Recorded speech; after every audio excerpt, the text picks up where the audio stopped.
8번째 거꾸로 수업입니다. 오늘은 한반도의 지체 구조에 대해서 공부를 해보도록 하겠습니다. 지체 구조라는 것은 땅의 구조를 말하는 것인데요. 한반도가 어떻게 땅이 이루어졌는지 한번 보도록 하겠습니다.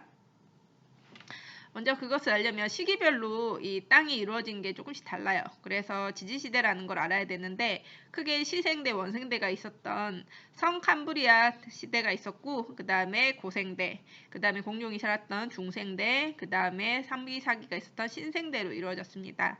그래서 성캄브리아 시대 여기 신생대까지 쭉 오늘 공부를 해보도록 하겠습니다. 그래서 이거 되게 익숙한 단어 있지 않아요? 조선계, 평안계 그때 나왔었죠. 그래서 조선계 같은 경우에는 해성층이어서 석회석이 묻혀 있었고 평안계 같은 경우에는 육성층이어서 무연탄이 묻혀 있었고 그게 이런 내용입니다. 그 다음에 경상분지 기억나죠? 그게 이쪽이에요. 경상분지에는 뭐가 살고 있었죠? 그렇죠. 공룡이 살아서 화석이 있었고 신생대 같은 경우에는 갈탄이 매장돼 있는 게 제3기였었고 그다음 4기에는 이런 그 용암이 분출해가지고 화산 지형이 막 형성되고 그런 것들을 쭉 배우도록 할게요. 오늘 시간에는 지질시대랑 지질 계통까지만 공부를 하고 다음 시간에 주요 지각운동까지 공부하겠습니다.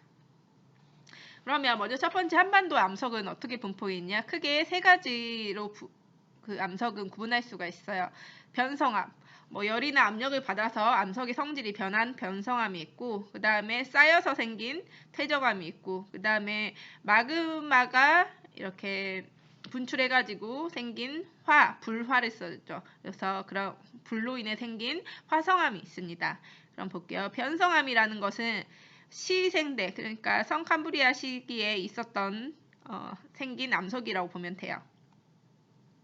그래서 오랜 시간 그렇게 변성 자극을 받아서 얼마나 강해졌겠어요. 그래서 안정된 땅덩어리인 지계가 바로 변성암으로 이루어져 있습니다. 그 다음 퇴적암 같은 경우에는 우리 그때 고생대 때 고생대 초기 그 다음에 후기 쪽에 조선계 그 다음에 평안계에서는 각각 석회암이랑 무연탄이 매장돼 있다고 했었죠. 이게 다 쌓여서 만들어진 거라서 퇴적암에 속합니다. 이것들이. 그 다음 화성암은 중생대 때 화성암 같은 경우에는 이런 화강암 같은 경우에는 중생대 때 지하 깊은 곳에서 마그마가 굳어서 만들어진 화강암이 있고 그 외에 신생대 때도 지금 신생대도 화성암이 있잖아요. 우리 화산 폭발로 형성된 현무암 같은 것은 또 역시 화성암에 속합니다. 좀 더 디테일하게 보면 이렇게 화성암은 크게 두 가지 스타일이 있어요. 먼저 마그마가 지하 땅속에서 굳어져서 생긴 깊은 심 그래서 땅속에서 생긴 애로는 화강암이 있고 아예 마그마가 분출해가지고 용암이 흘러서 굳어져서 생긴 현무암 같은 게 있어요. 그렇게 이해하면 될 것 같아요. 그러면 이렇게 생긴 주변은 산으로 둘러싸여 있고 이렇게 가운데는 이렇게 움푹 들어간 이런 곳을 두 글자로 뭐라고 했죠? 네, 분지입니다. 분지. 그럼 분지는 어떻게 형성됐을까요? 한번 같이 볼게요. 아까 변성암은 시생대 때 암석이라고 했었죠. 그래서 우리나라는 이 시생대 때 변성암이 되게 많았어요. 그러다가 중생대 때 되면은 마그마가 분출해서 땅속에 이렇게 마그마가 분출했는데 굳었어요. 그래서 화강암이 형성됐는데 변성암이랑 화강암은 어떤 특징이 있냐면 변성암은 좀 화강암에 비해서 암석의 강도가 약해요. 그리고 오랜 시간 동안 있었기 때문에 이 변성암은 풍화, 즉 돌이 흙으로 돼가지고 좀 약한 상태입니다. 그래서 시간이 지나서 여기 화강암은 단단하니까 거의 그대로 남았지만 위에 있던 이 변성암은 사라지게 돼요. 그렇게 해서 이 화강암이 드러나고 그 옆에는 그 변성암이 그대로 쌓여 있는 이 상태의 분지가 형성되게 됩니다. 그래서 산들 중에서 이렇게 흙으로 이루어진 산 같은 경우에는 아까 변성암은 풍화돼서 이렇게 변성암들이 암석이 흙으로 되는 걸 풍화라고 한다고요. 그래서 변성암이 풍화돼가지고 만들어진 이런 흙산, 토산이 바로 변성암에 의한 산이라고 보면 되고 이렇게 석산, 돌로 이루어진 산 같은 경우에는 여기 있죠. 이런 중생대 때 화강암이 그대로 바깥으로 이제 변성암이 사라지고 드러나 있는 이런 게 바로 석산이라고 보면 될 것 같아요.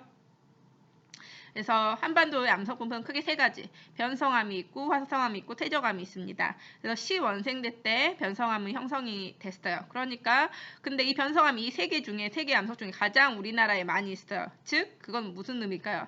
우리나라는 오래전에 만들어진 땅덩어리임을 알 수 있죠. 왜? 변성암은 시원생 때에 형성된 거니까. 그 다음에 변성암의 대표적인 암석은 편마암이라는 암석이 있어요. 그 암석이 대표적이고 변성암이 풍화돼서 만들어진 흙이 생긴다고 했죠. 그래서 흑산, 토사는 변성암과 관련이 있고요. 그다음 화성암은 화강암과 현무암으로 두 가지가 대표적입니다.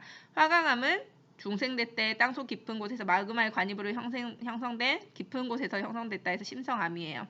석산과 관련이 있고요. 원래 여기 있던 이 변성암이 사라지면은 이렇게 화강암이 드러나서 석산이 됩니다.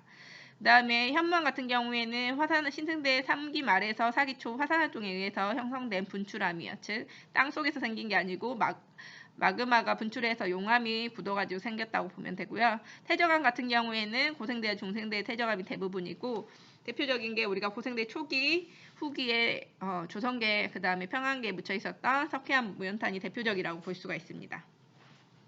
그러면 한반도의 지체구조는 크게 우리 이걸 저번 시간에 했었죠. 지게 시원생대 때 이루어진 땅덩어리 평북 개마지게, 경기지게, 소백산 영남지게가 있고 다음 두 번째 고생대에서 중생대 초기까지 지향사 기억나죠? 그 지향사가 고생대 초에 형성됐었고 그 다음에 고생대에서 중생대 초에 이런 평남지향사, 옥천지향사고 경상분지 공룡 살았던 경상분지는 중생대에 형성됐고요. 마지막 두만지게, 기주명천지게 같은 경우에는 신생대 때 형성되었다고 보면 됩니다. 지게랑 지향사 한번 다시 읽어보고 그럼 각각의 특징 볼게요. 이런 시원생대 평북 개마지게, 경기지게, 영남지게의 특징은 오래전에 만들어진 거잖아요. 그래서 땅이 단단해. 그리고 형성시기 오래됐고 주로 시원생대 때는 아까 변성암이 있다고 했죠. 그래서 변성암으로 분포되어 있고 국토의 40% 이상을 이 지게들이 차지합니다. 이 세 개의 지게들. 그 다음에 평남지향사, 옥천지향사는 시원생대의 지게 사이에 분포한다. 이게 뭔 말이냐? 평남지향사, 옥천지향사 보세요. 이 지게들 시원생대 때 지게 사이들에 위치해 있죠. 그 다음에 고생대 초에는 바다에서 형성되었던 조성 누층근이 있어요. 거기에 석회암이 분포해 있고 고생대 말에는 호수 주변 거기에서 육성층이었던 평안 누층군이 형성돼 있습니다. 거기에 바로 무연탄이 분포해 있어요. 나중에 되면 헷갈리거든요. 조선계가 석회암이었나 평안계가 무연탄이었나 헷갈리거든요. 선생님은 어떻게 외웠냐면 시옷으로 외웠어요. 조선계는 시옷, 석회암이다. 이렇게. 평안계는 자동으로 무연탄이 되겠죠. 그래서 초는 해성층, 고생대 말은 육성층이라는 거 중요합니다. 그 다음에 중생대 경상분지에는 호수 쪽에서 만들어져서 육성층이에요. 그 다음에 공룡, 발자국, 화석이 분포합니다. 그다음 신생대 3기에는 두만, 기주명천지계는 갈탄이 분포해 있었고 이제 3기 말에서 4기에는 그때 백두산, 울릉도, 독도 이런 곳들이 생겼어요. 그래서 용암이 분출해서 화산 지형이 형성됩니다. 분출해서 생성됐기 때문에 현무암이 분포해요. 여기까지 하겠습니다.